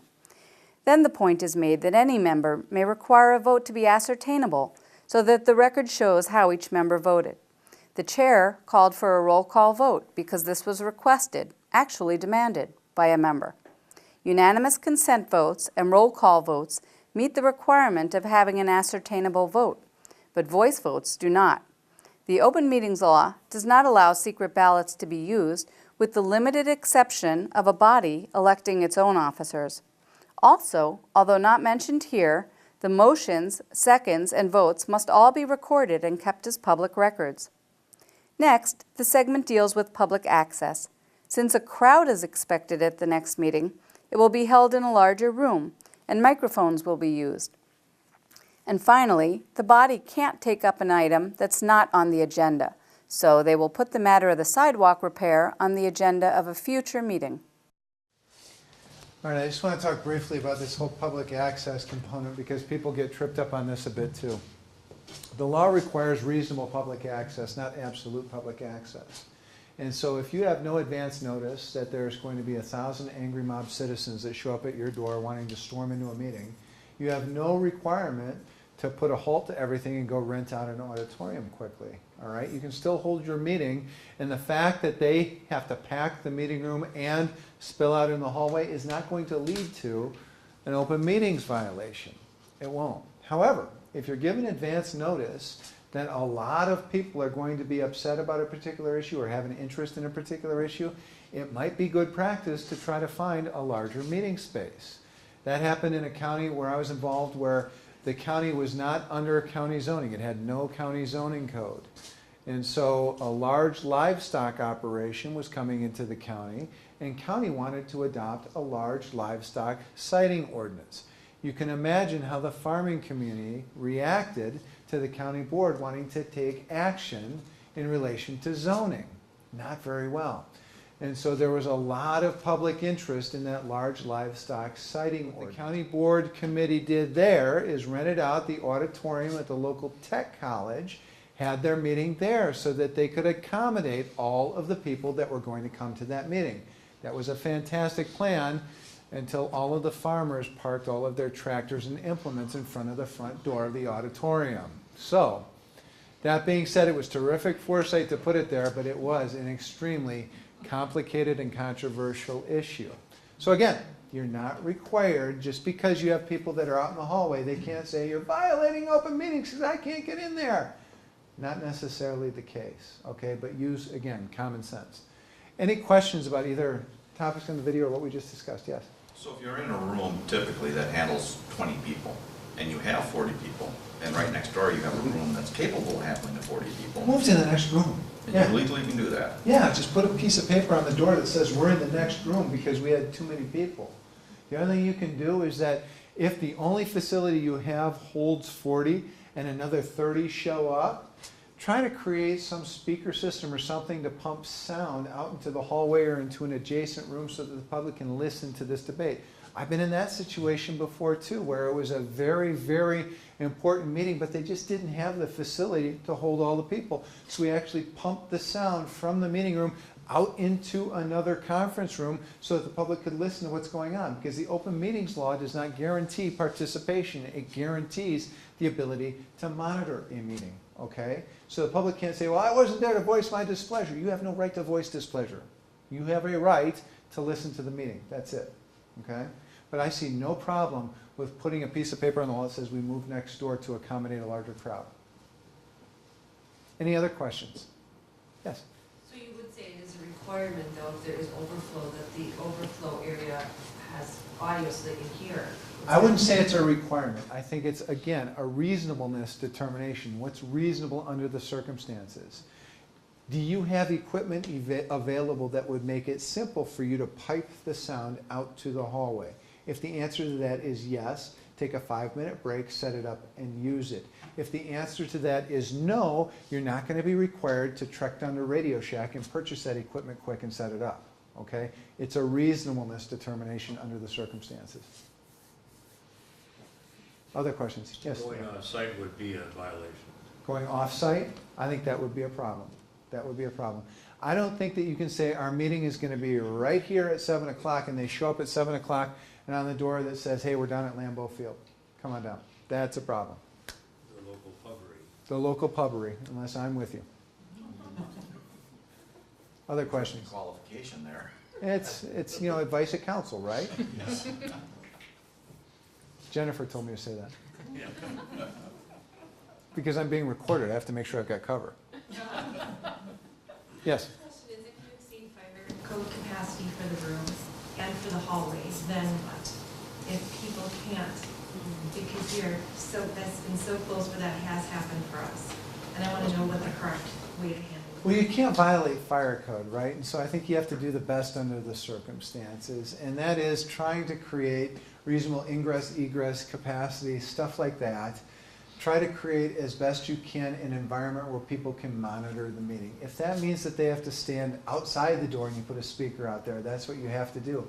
The option is always there for the governmental body to say, you know what, we've got a lot more people here than we can handle in this room. We're going to adjourn this meeting for 24 hours and we are actually going to have it over in the school gymnasium. You can always do that. That's fine. If it's not an urgent matter, I would encourage a governmental body to do that, because again, nobody is going to complain about over-compliance with the law. There's no such cause of action. Over-compliance with the law is not a violation of the law, okay? So reasonableness under the circumstances, and then always try to take the most conservative approach. Yes? It is okay for, say, our council to respond when the public has public comments. It is okay for them to respond on non-agenda items. They just can't make any type of... I would prefer they not respond at all, unless it's the rarest of circumstances where they're merely correcting information or something like that. The example I gave before was, can't believe you bought that truck for 300 grand. Actually, Mr. Chair, I'd just like to point out for the record, we paid $150 for it. That's it, but I do not want them engaging in a debate if I'm representing that particular council or board, because then that ought to be placed on the agenda for the next meeting as an item of business. That'd be my preference. But it would be perfectly normal for them to engage in, answer maybe easily answered questions on agenda items, if someone asked to speak on agenda items? If it's on the agenda, yeah, absolutely, you can do that, depending on when public comment is. I mean, if it's at the end of a meeting and business is already done, so it's not going to influence the business before the body that the body's already acted on, then you have a problem talking about these agenda items because then you're reopening debate without anything being on the floor. However, you put public comment on the beginning, I think it's perfectly reasonable to say, okay, Mr. Chair, this is obviously relating to item number 6 on the agenda. I ask that we take that up immediately following this public comment so that we can address those questions. Other questions? All right, I think we'll move on to closed session.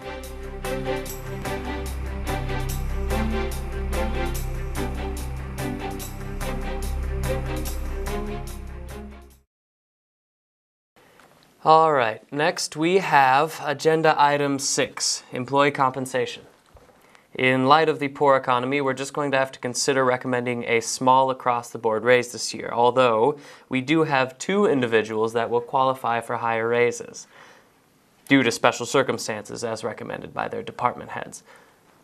The agenda says that we may go into a closed session under Section 1985(1)(c) of the Wisconsin statutes, which allows considering compensation or performance evaluation data of any public employee over which the governmental body has jurisdiction. Do I have a motion to go into closed session? Mr. Chair? Do you wish to so move? Actually, no. I could wait for the discussion after the motion, but if it's okay, I'd like to point out a problem. Go ahead. Thanks. The agenda says that we may go into closed session to recommend an across-the-board pay raise plus evaluate 2 individuals for a greater raise. I don't have a problem with the individual evaluations, but the across-the-board raise is a policy matter which must be taken up in open session. You know, I think you might have something there. I meant to check it out, but it just slipped my mind. Let's go ahead and first talk about the general pay raise in the open session.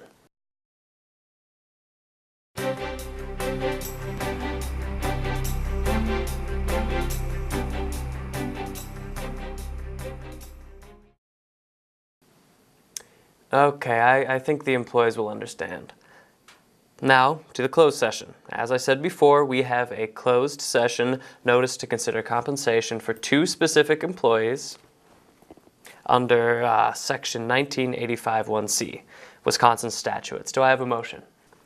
I move that we go into closed session to consider compensation for the 2 employees, one in the police department and the other in the public works department, recommended for additional raises. Is there a second? I second the motion. The motion to go into closed session under Section 1985(1)(c) Wisconsin statutes to evaluate 2 employees for compensation is made and seconded. All those in favor say aye. Opposed, nay. The clerk will please call roll. Cudahy? Aye. Noble? Aye. Koski? Aye. The motion to close passes. Will everyone please leave the room except the body members, the clerk, and the police chief? I see we have a governing body member here. You may stay if you like. After the chief's business is finished, we'll invite the public works director next to consider his recommendation. Okay, everyone's out. Please close the doors.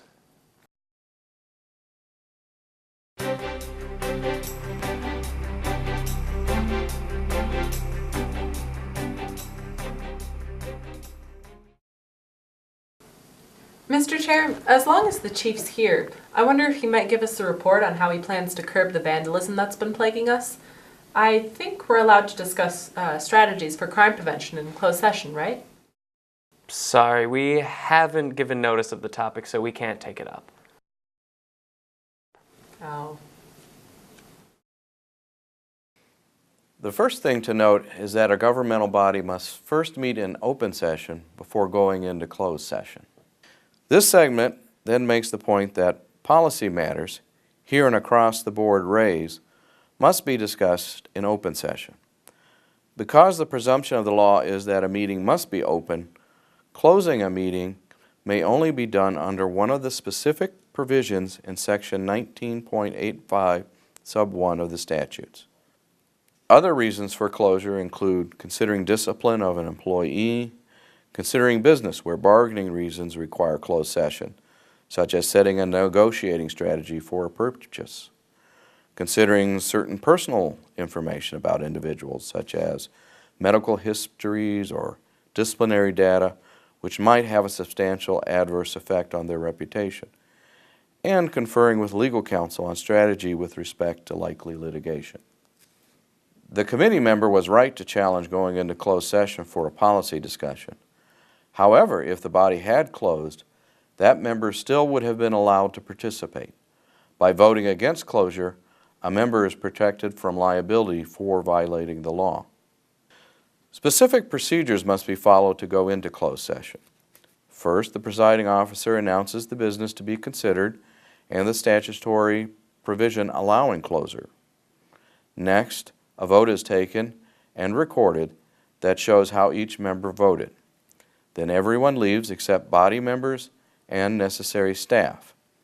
However, a member of the body's parent body may attend the closed session unless the rules of the parent body provide otherwise. Here, a governing body member may attend the committee's closed sessions. Next, we saw that, as with open sessions, only noticed topics may be taken up in closed session. A couple of key matters were not covered in the segment.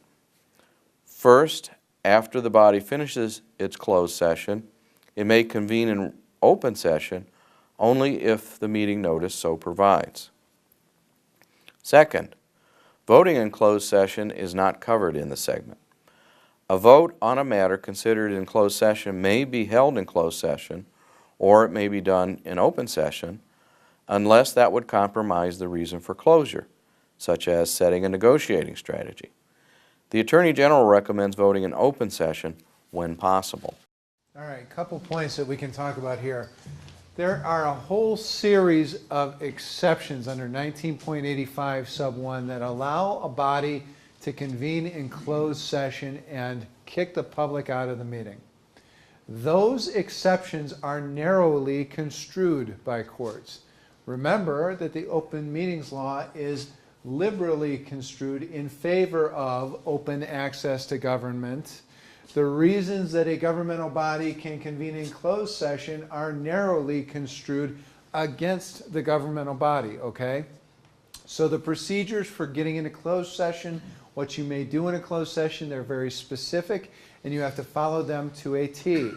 Now, I will tell you that all of the exceptions under 19.85(1) have little trips and triggers, so it's very important that you follow the advice of counsel or somebody who's very familiar with open meetings law when you invoke those exceptions. And let me give you an example. 19.85 sub 1 sub B allows you to convene in closed session for purposes of conducting an evidentiary hearing relating to, for example, the discipline or discharge of an employee. It seems simple enough. You can go into closed session and you can have your evidentiary hearing. Now, if you read on in that section, it says the employee has the right to receive individual notice of the meeting where you're going to have this evidentiary hearing about him or her, and also they have the right to demand that that portion of the meeting be conducted in open session. So they can say, we don't want you to go into closed session, we want you to remain in open session. Now, does the employee have the ability to demand that it be in closed session? Absolutely not. Who controls whether you go into closed session? The governmental body. That's it. Not the employee, not anybody else. It's a governmental body. All right? So just be aware that there are various trips in there. Another example, 19.85 1G, conferring with legal counsel. A lot of people think that it's the same thing as the attorney-client privilege. If I want to go into closed session and talk to my lawyer, that's going to be a privileged communication that my lawyer can't disclose and I can't be forced to disclose. The open meetings law exemption is much narrower than the attorney-client privilege. The privilege applies to any communication between attorney and client in the furtherance of the rendition of legal services. The open meetings law exemption only applies to communications that relate to an existing or likely claim in which the governmental entity is involved. So if there's no lawsuit pending and no lawsuit reasonably contemplated, you can't go into closed session to talk with legal counsel. Okay? So be aware of that. That's often misapplied and misinterpreted. Next, who can stay in a closed session? Only people with a need to know. Only people with a need to know. So if you're in a committee meeting, 5 committee members, You're going to talk about a personnel situation. You may want to have the department head in on that meeting. You may want to have another couple of people with knowledge of facts and circumstances surrounding the discussion. But if you start letting everybody and their brother into that room in the closed session, a judge is going to say, why did you have the closed session anyways? So there is no statute, there is no rule about exactly who has to be in a closed session or who cannot be in a closed session. But the further you depart from just the committee itself, the more able a judge is to look at this and say, you didn't need the closed session because you allowed everybody in here anyways. Next, talking about the ability of a member of the parent body to sit in on a closed session. By law, let's just use the county as an example. By law, any county board supervisor has a right to sit in a closed session of any committee meeting, county board committee meeting. However, if in the county board rules, the county board has said that the committee may excuse that county board supervisor who's not a member of the committee, then that board supervisor can be kicked out of the meeting. All right? So there is a presumption, again, that presumption that anybody who's on the parent body can attend the subunit closed session meeting unless there is a rule providing otherwise. Okay? Any questions or comments on this section or anything I've discussed? Yes? Are minutes kept from closed session? No, absolutely not. I hear that all the time. People say, oh, well, the minutes of the closed session. There's no such thing as minutes of a closed session because there's nothing that ought to be created as a record of what was supposed to be kept secret. Now, I've said that, understanding and knowing that there may be circumstances that we want a record of what happened in closed session. Those would not be minutes. Those would be merely somebody's notes or recollection or confirmation of whatever was decided in closed session, and those are kept under lock and key in the clerk's office. All right? They should never be approved by the body. They're just merely a recitation of what was done in closed session, but never ever would I, as legal counsel, ever advise somebody to keep minutes of a closed session. Yes? What about voting in closed session? They had a reference to voting in closed session. I would say never vote in closed session unless it's absolutely required. Here's where it may be required. Is let's say that you're negotiating the purchase of a particular parcel of land. And so you go into closed session and you say, all right, we all by consensus agree that the purchase price should be $350,000. That's what we're going to authorize our negotiator to offer in the offer to purchase. Everybody in agreement on that? Yeah, okay, let's see a show of hands. Who all agrees with 350 grand as a purchase price? Okay, all right, then we move on that 350 grand. Is that an official vote, official action? Maybe, maybe not. I would again prefer that you not come into open session and say, we authorize the purchase price of 350 grand as the top price. That wouldn't be good negotiation strategy to let the public know what you're going to offer. But should you come out into open and say, we authorize the negotiator to proceed consistent with the directive provided the negotiator in closed session? Yeah, you can do that in open session. There may be other circumstances where you have to take a vote in closed session. But again, I would much prefer that the vote be informal or be direction rather than official action of the committee in closed session. So official action then you would take in open session after closed session? Yeah, if official action is required, and that's why oftentimes when I assist our clients on building their agendas, if we have a closed session on there, it may say something like, committee will consider a motion to convene in closed session under 19.85 sub 1 sub c relating to, and then I cite the language of the statute, and then after that language of the statute I say relating to a personnel matter within the highway department, period. And then the next item is say the committee will immediately convene into open session following the closed session and take official action, if any, on matters discussed in closed session. Other questions? Yes? If minutes or notes are taken in reference to a closed session, do they follow underneath the same requirements for being maintained? In terms of public record, depends on the circumstances. They are a public record, and so the clerk would have to maintain those unless they're your individual notes. Your notes that you're not giving to anybody, you're just keeping them so that you know what happened, then they're not a public record. But if you want an official record of what was discussed and, not discussed, but decided in closed session, that official record ought to go to the clerk for safekeeping. and still under lock and key, just. Under lock and to key. maintain Somebody makes a public records request, you may have the ability to say no, depending upon the exceptions that exist in the public records law, but it's still going to be a public record. Yes? Well, then back to the minutes of the closed session. So the board adjourns to closed session, carried, whatever. I myself, being a clerk, would just say the following subject was discussed and. And that's it. And don't elaborate, keep it Don't brief. elaborate, absolutely. Keep it blank. Because honestly, if it's in closed session, we want to have that discussion behind closed doors without the public knowing. So I don't know why we put anything in there in terms of a record of what was discussed. Yes? Our township has a couple of commissions as opposed to committees. Mhm. If they have a closed session, are supervisors able to attend those? Yeah, unless you have a town board rule that says that you can be excused from that. Yes? Yes? If minutes do end up being adopted, or closed session minutes being adopted, I guess my question goes, what and when can be discussed about what happens in the closed session?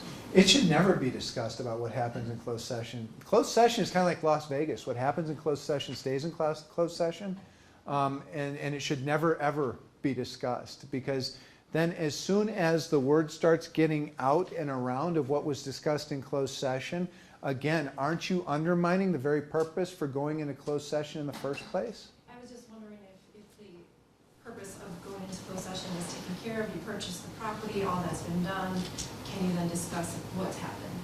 Yeah, eventually you're going to want to ratify the purchase price and stuff like that. So I imagine that, let's say it's contract negotiations over the purchase of that land.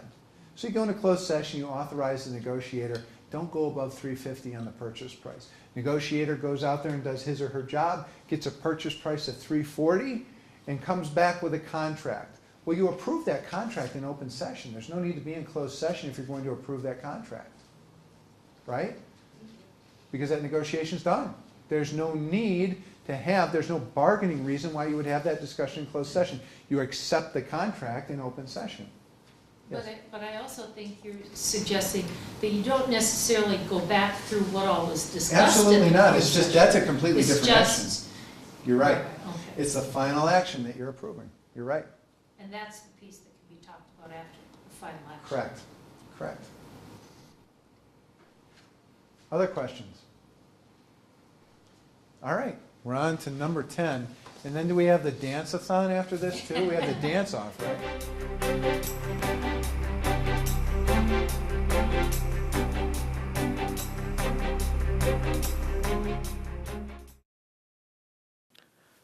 Certain exceptions to the open meeting law are of interest to towns. First, it should be noted that a town meeting of electors, whether the annual meeting or a special meeting, is not considered a meeting of a governmental body under the law. However, special statutes apply to the notice and conduct of town meetings. Of course, if the town board holds a meeting in conjunction with a town meeting, the town board meeting would be noticed under the open meetings law. A common situation is for the town board to hold a budget hearing with a special town meeting in the fall to approve the tax levy. In such a case, the statutory requirements for noticing and holding the budget hearing must naturally be followed as well. A second important exception is the one for inspections of public work sites. This exception has special procedures and applies to the town board, the commissioners of the town sanitary district, and members of a drainage board. The law applies to public works projects as well as highway, street and alley projects approved by the board. It allows board members to inspect the work at such site without the gathering being considered a meeting under the open meetings law. Under this inspection law, before gathering at the site, the chairperson of the board or a designee must notify by telephone or fax any news media that have requested in writing notice of an inspection of the project. The board may then meet at the site for the inspection, but may not take any board action. That is, they may not vote on any matter. After the inspection, the chairperson or designee must submit a report on the inspection at the board's next meeting.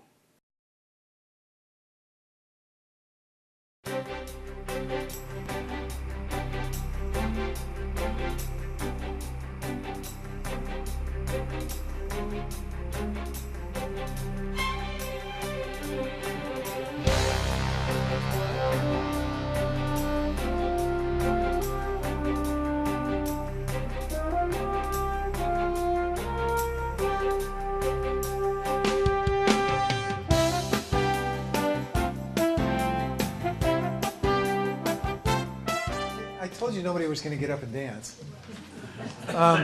There's your answer on the town board stuff. That's it right there. Now, let me just say this, all right? So we've gone through a lot of information on what can be a very complicated area of the law. And some of the stuff is my interpretation and my advice based on 20 years of experience. Obviously, there may be other attorneys who disagree with me, and that's okay. I mean, a great example is closed session minutes. I would never, ever tell my clients take minutes of a closed session, because I will say the only thing that can come out of that is bad.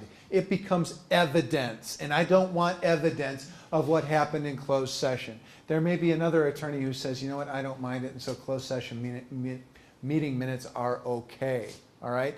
So understand that some of this is just my advice and color to the situations as well. Any questions, comments, concerns about any of the topics that we covered in the last couple of hours tonight? I notice not all of you are asleep, so that's good. Everybody's fired up about open meetings? All right.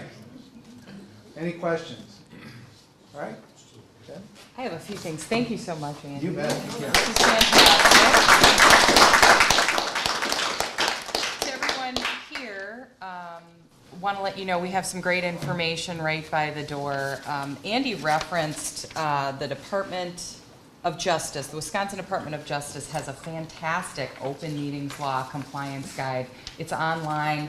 We've got that link. League of Municipalities has great things. Wisconsin Towns, and the Office of Legal Affairs for the University of Wisconsin-Madison. So we've got all those links for you. There's a great short pamphlet on open government in Wisconsin. That's a League of Women Voters of Wisconsin publication. There's a fantastic Wisconsin Open Meetings Law fact sheet from the UW Extension, and I do want to thank Rob Burke and Dawn Vandevort for helping connect us to these videos and printing out the Wisconsin Open Meetings Law. So that's over here too. And finally, the League of Women Voters of Door County also has tips for communicating with elected officials. It's not easy, but these are fantastic tips for the public. At an earlier presentation, Shirley Senerigi suggested maybe having these around at your meetings just to facilitate the discussion between the public and the municipal entity. And I think that's all we have for announcements. Again, thank you very much. Thanks for